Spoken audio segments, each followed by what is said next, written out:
AMD are about to release a new version of FSR upscaling called FSR 4.1, or at least that's what I assume AMD are about to do, because last week an FSR 4.1 DLL leaked onto the internet.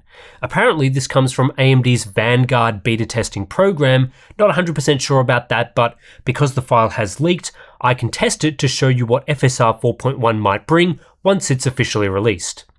The file that leaked is part of AMD's driver software package. Specifically, it's the component that facilitates the FSR driver upgrade. When you replace the existing version of this file with the leaked version, instead of upgrading games to FSR 4.0.3, it upgrades games to FSR 4.1.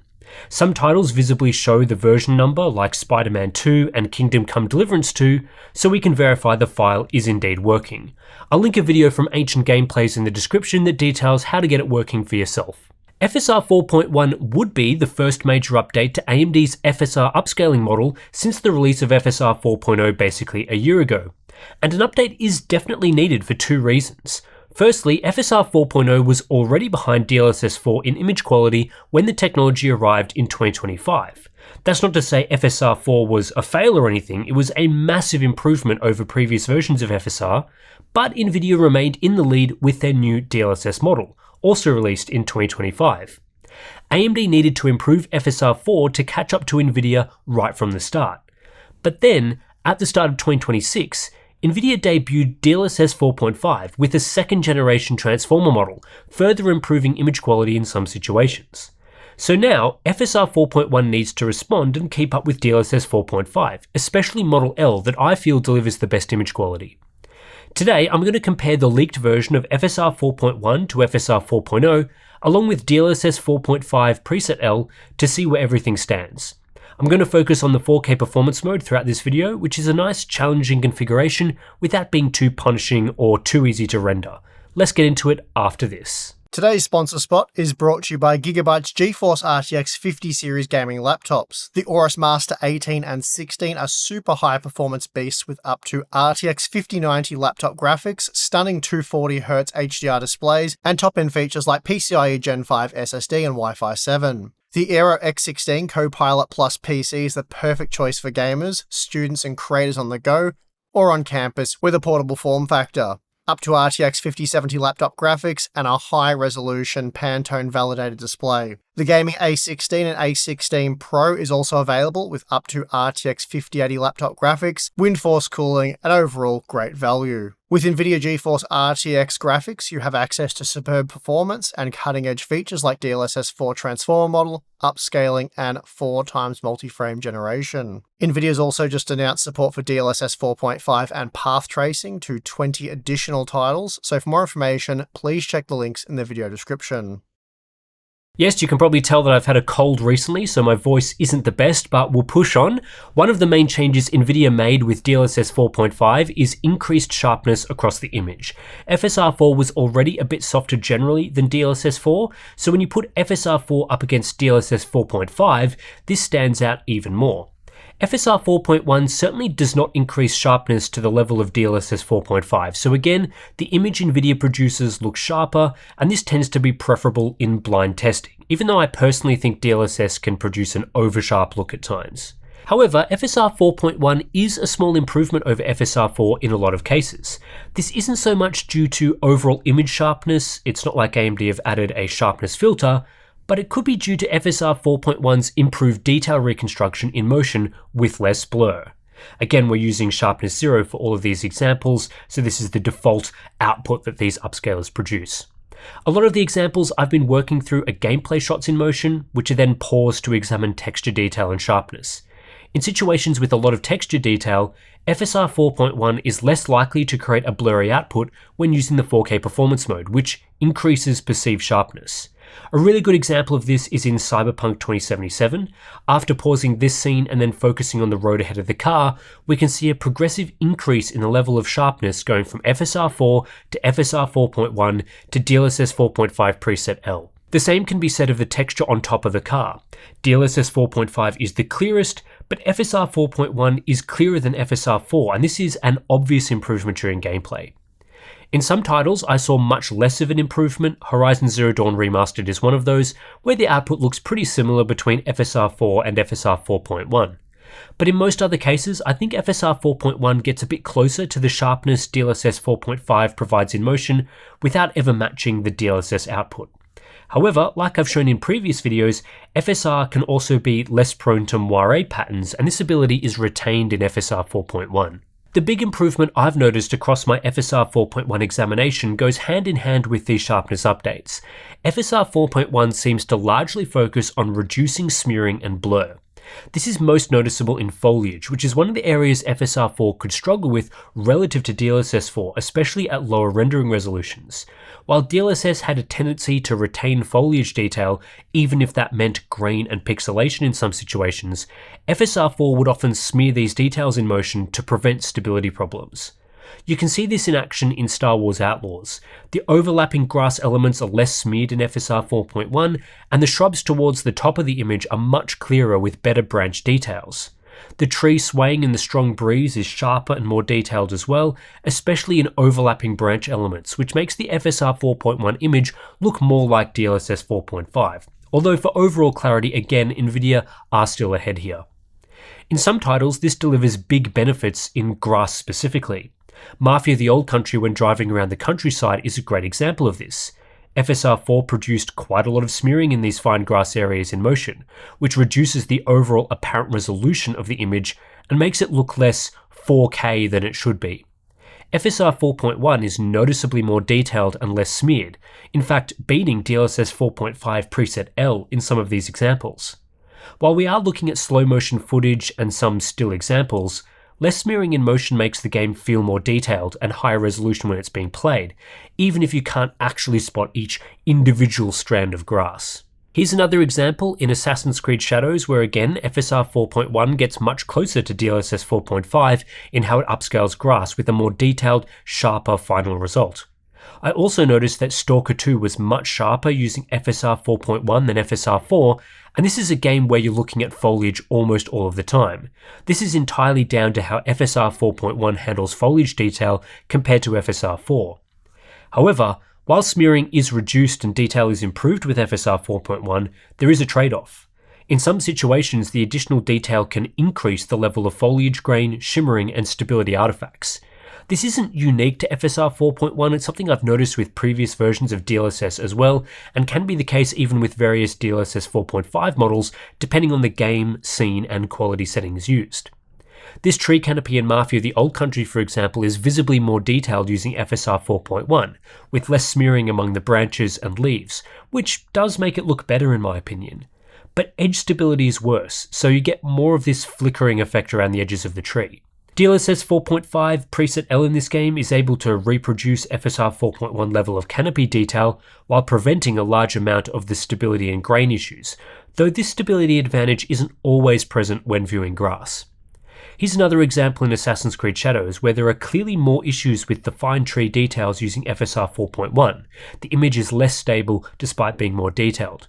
Stalker 2 as well, just before I mentioned about the additional sharpness you get with FSR 4.1, this comes with the downside of being grainier and less stable. DLSS 4.5 preset L absolutely mops the floor with FSR 4.1 in this game.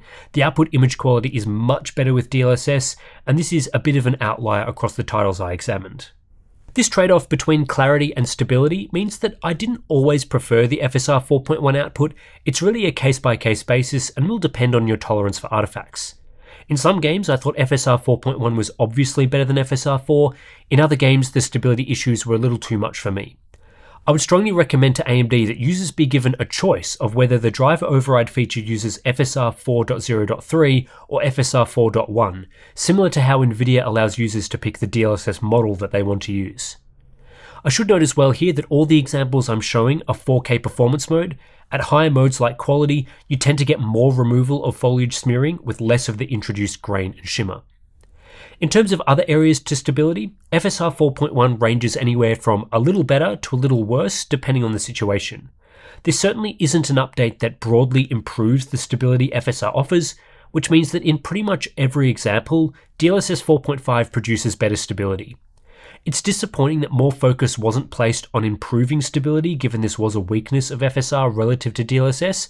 However, it seems AMD have prioritised improving detail and reducing smearing.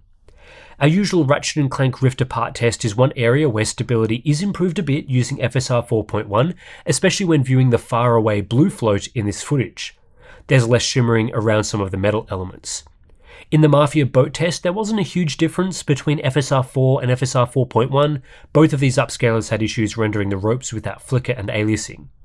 And then here in Kingdom Come Deliverance 2, if we look at the top of this fountain, FSR 4.1 produces more detail, but less stability, as this element passes in front of a darker roof. With disocclusion, I didn't see too much change going from FSR 4 to 4.1, though FSR already handled this artifact quite well, so this area is still competitive with DLSS 4.5. Ghosting is largely unchanged as well. In examples where I saw ghosting with FSR 4, I still saw ghosting with FSR 4.1. However, because smearing is reduced with this new version, if an object previously produced a large smear trail instead of the duplicated ghost image that we sometimes see, FSR 4.1 tended to work a little bit better. This can be noticeable with some particle effects. Transparency artifacts are improved in situations where FSR 4 was previously smearing or obscuring details. Some examples of that are with this Cyberpunk 2077 fast travel point in motion, and also in this Ratchet & Clank example where better hologram detail is rendered from a further distance. Otherwise, you won't see much difference relative to FSR 4. A couple of other things to look at, FSR 4 and DLSS 4.5 both seem to struggle at times with flicker, such as with sun highlight reflections on the water in Assassin's Creed Shadows. FSR 4.1 actually does a great job of minimizing this flicker and smoothing out the artifacts, producing better stability than the other techniques. This is a rare case where FSR 4.1 produces clearly the best image quality of the three options I'm looking at today. However, the lighting flicker we saw in Cyberpunk 2077, that's unchanged with FSR 4.1. The overlapping fences test in Spider-Man 2 also works better with FSR 4.1, as the fences have more detail and less smearing. This tends to make the background elements behind the fence a little more visible and defined when using lower modes like 4K performance.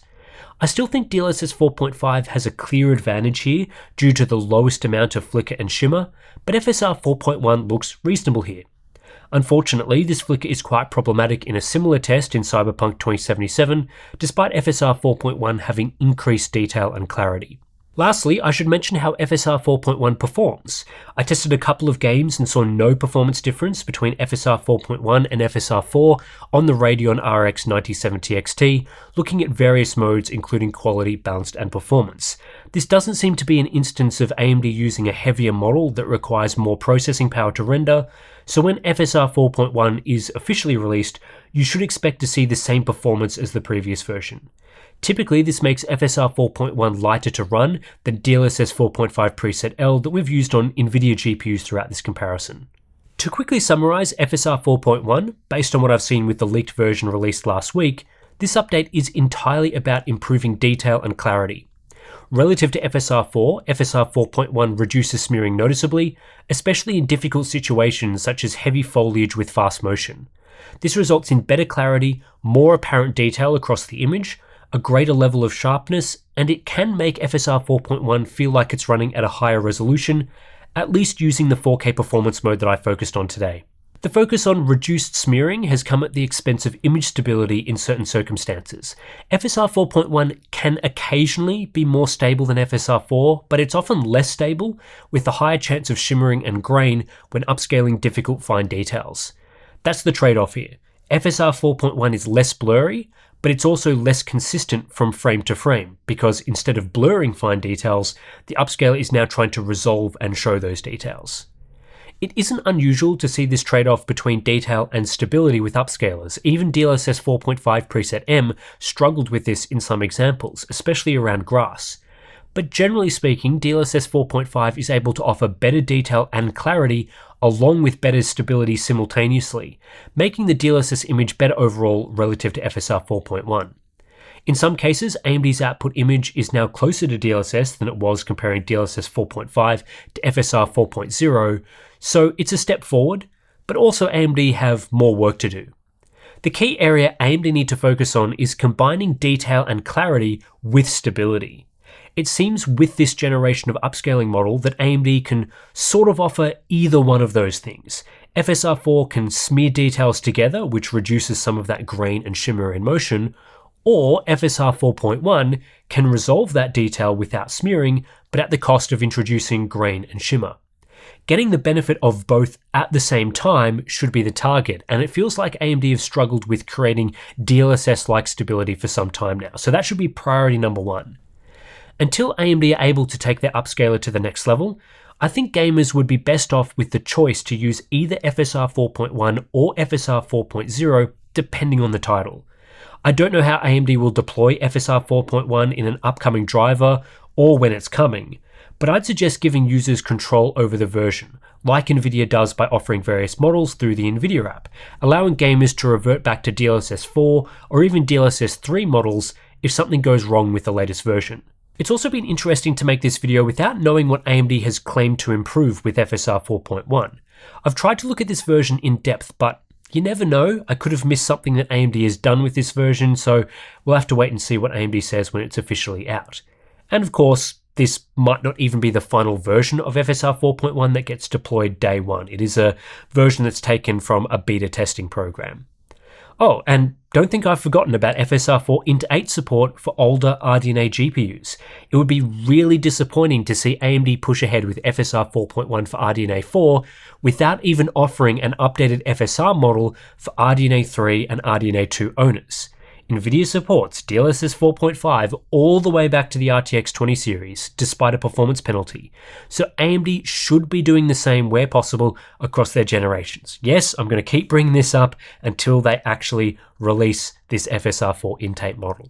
Anyway, that's it for this video. As I mentioned earlier, I have had a cold recently, so I'm a bit congested. Apologies for the bit of a weird voice that you might have heard throughout this video, but yeah, just wanted to get this FSR 4.1 testing out as soon as I could. So yeah, thanks to everyone that supports Hardware Unboxed and the testing that we do. We have our Patreon page, links to that's in the description below. Sign up, you get access to some cool benefits, Discord chat, monthly live streams, and plenty of other good stuff. So thanks for watching, and I'll catch you in the next one.